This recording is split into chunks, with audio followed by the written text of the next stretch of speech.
Yo, what's up mga boss? Good evening. So ayun, katatapos lang po namin na mag-team dinner no sa company namin.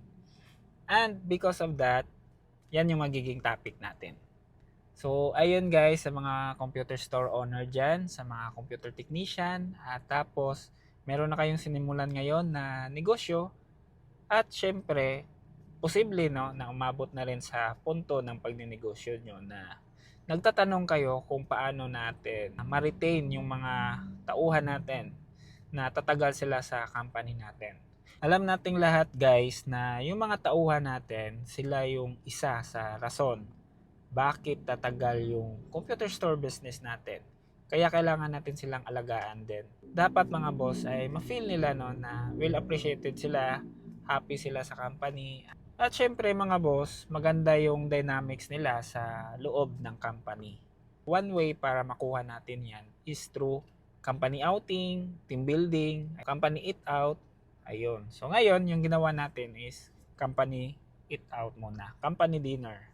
Ayan. So, running a computer store business mga boss, it's very challenging mga boss. Especially for those company na merong multi-branch or multi-offices. Sa amin mga boss, apat kasi yung office namin. So, medyo mahirap na mag-abot kaming lahat.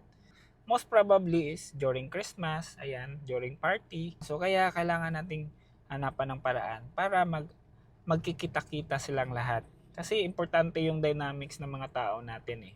The more na okay yung dynamics ng mga tao natin, mas bibilis at saka mas efficient yung galawan natin as a whole.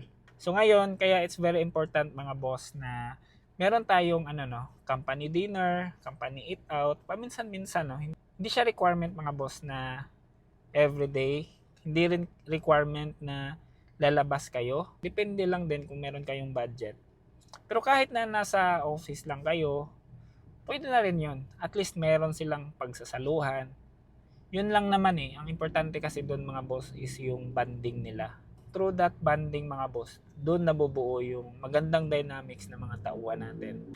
At malaking tulong yan para mas magiging efficient yung company natin.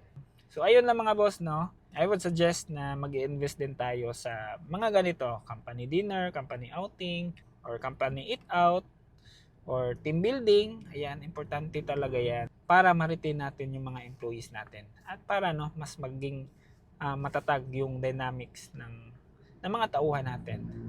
So, ayun lang mga boss, comment ka po sa baba kung ano yung ginagawa niyo po sa company niyo. See you on my next vlog mga boss. Bye bye!